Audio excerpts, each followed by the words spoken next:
Weaver. He got out again.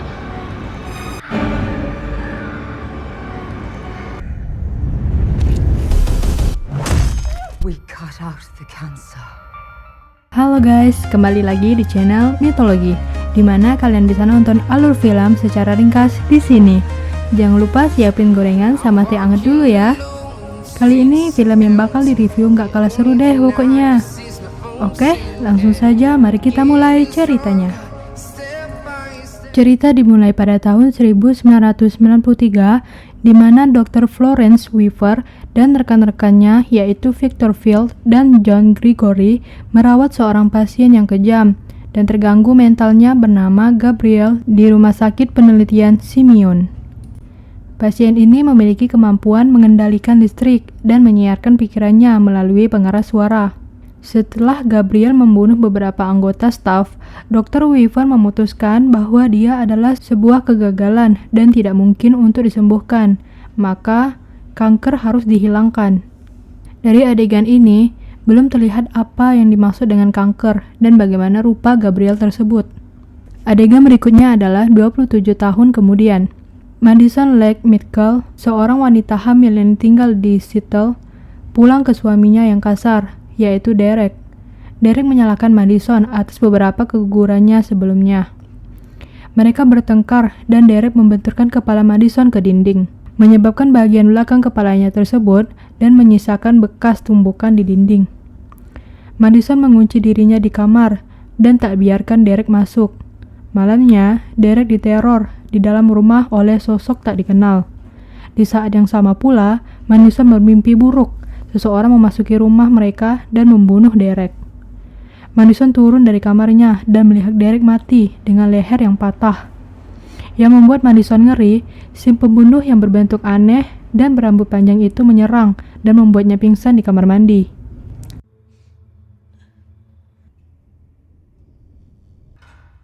Eddie.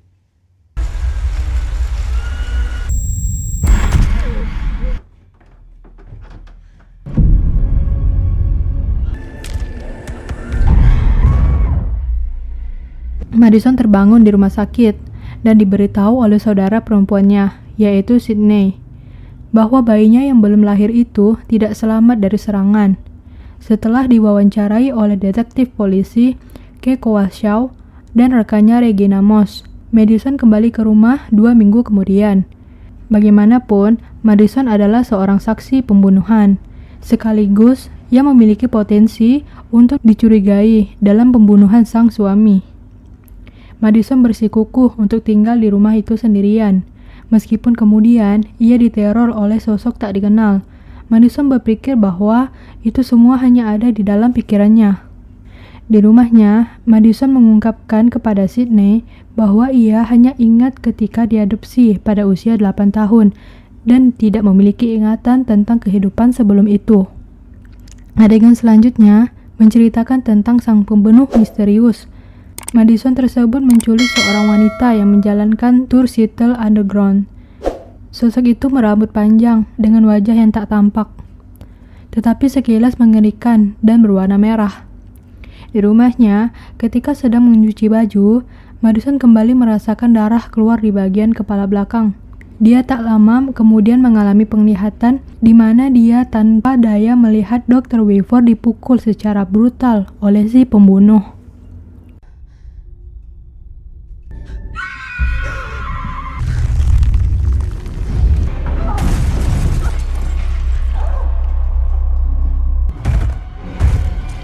Pembunuhan Dr. Weaver diselidiki oleh Shaw dan Moss, di mana selama penyelidikan mereka, Shaw dan Moss menemukan foto Madison di TKP. Sebagai seorang anak di rumah Weaver dan mengetahui bahwa Weaver berspesialisasi dalam bedah rekonstruksi. Sang pembunuh menggunakan piala penghargaan Dr. Weaver sebagai senjata tajam dan mengancam Thorgood, perempuan yang ia culik dan masih ia ikat di tempat persembunyiannya itu. Madison mendapatkan penglihatan lagi, di mana ia berada tepat atas tempat tidur, di sebelah Dr. Field. Sosok tersebut merangkak di atas Dr. Field dan menusuknya berkali-kali dengan senjata yang ia buat tersebut. Sosok tersebut serupa dengan manusia, berambut panjang, tetapi memiliki bentuk tubuh yang aneh. dan tidak wajar, di mana tungkai kaki dan tangannya seperti terbalik.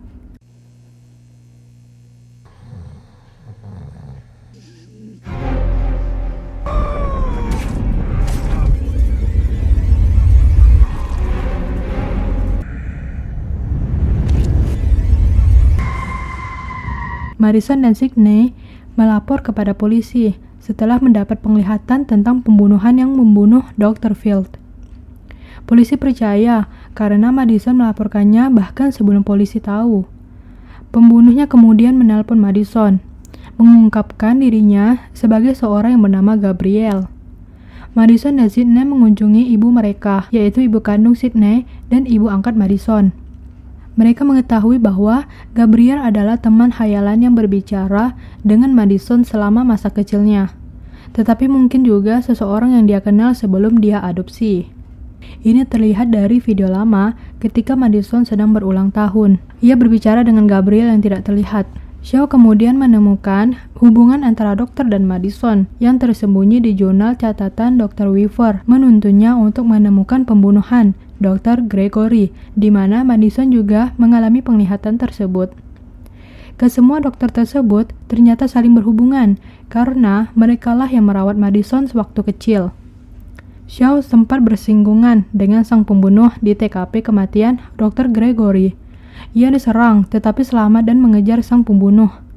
Pembunuh tersebut sangat lincah sehingga Shaw kesulitan untuk mengejarnya, sehingga hilang di ruang kereta api bawah tanah lama.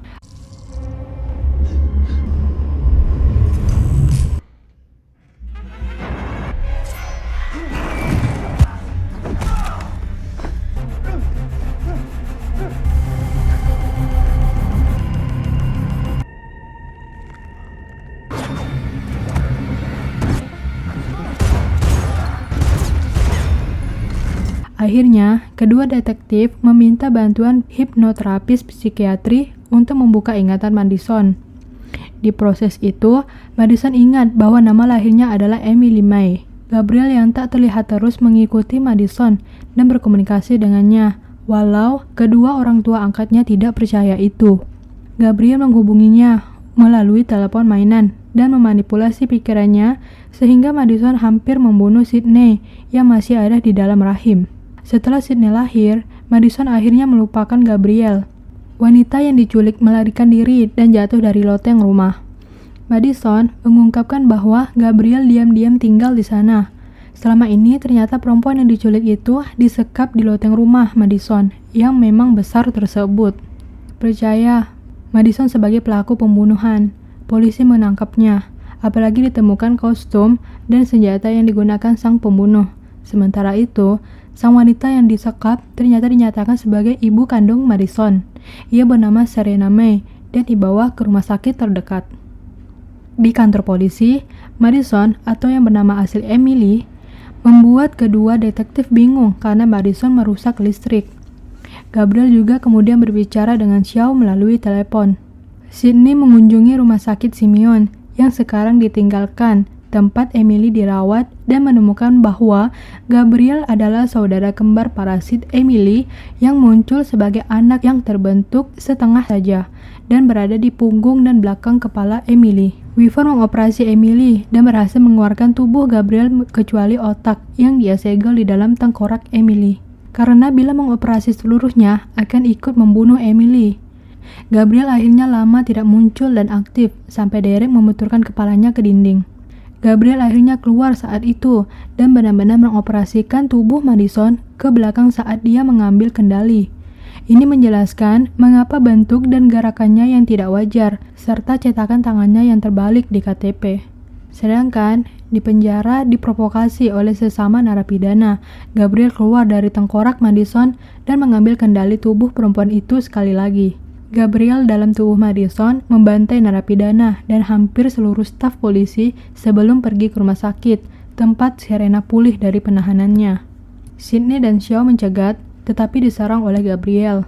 Sidney memberitahu Madison bahwa Gabrielle sama ini yang menyebabkan kegugurannya karena Gabrielle memakan janinnya untuk mendapatkan kekuatan.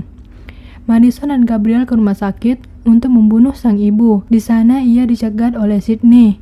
saat Gabriel mencoba membunuh Sydney karena telah menggantikannya dalam kehidupan Madison. Madison bangun dan mengambil kendali atas tubuhnya. Madison yang kemudian dengan tekadnya mampu menipu Gabriel dengan pikirannya dan mengunci Gabriel yang marah di balik jeruji besi. Gabriel mengancam dengan mengatakan ia akan kembali suatu saat nanti, tetapi Madison tahu dan mengatakan kelak pun ia akan siap. Dengan hilangnya pengaruhnya, Gabriel tenggelam kembali ke dalam kepalanya.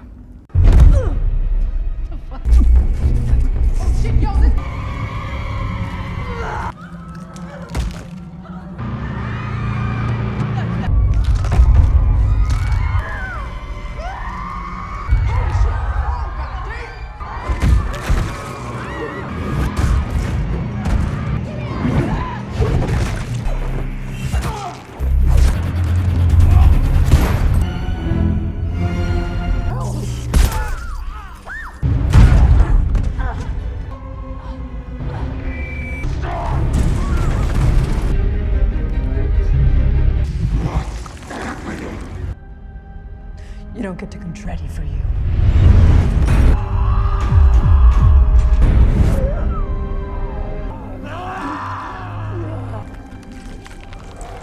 Di adegan terakhir, kembali ke rumah sakit, Madison mengangkat ranjang rumah sakit yang menjepit Sydney akibat dilempar oleh Gabriel dan menyatakan bahwa meskipun mereka tidak memiliki hubungan darah, dia akan selalu mencintainya sebagai saudara perempuan. Serena, sang ibu pun selamat. Sekian guys review dari saya. Terima kasih. Jangan lupa like, komen, dan subscribe ya. See you.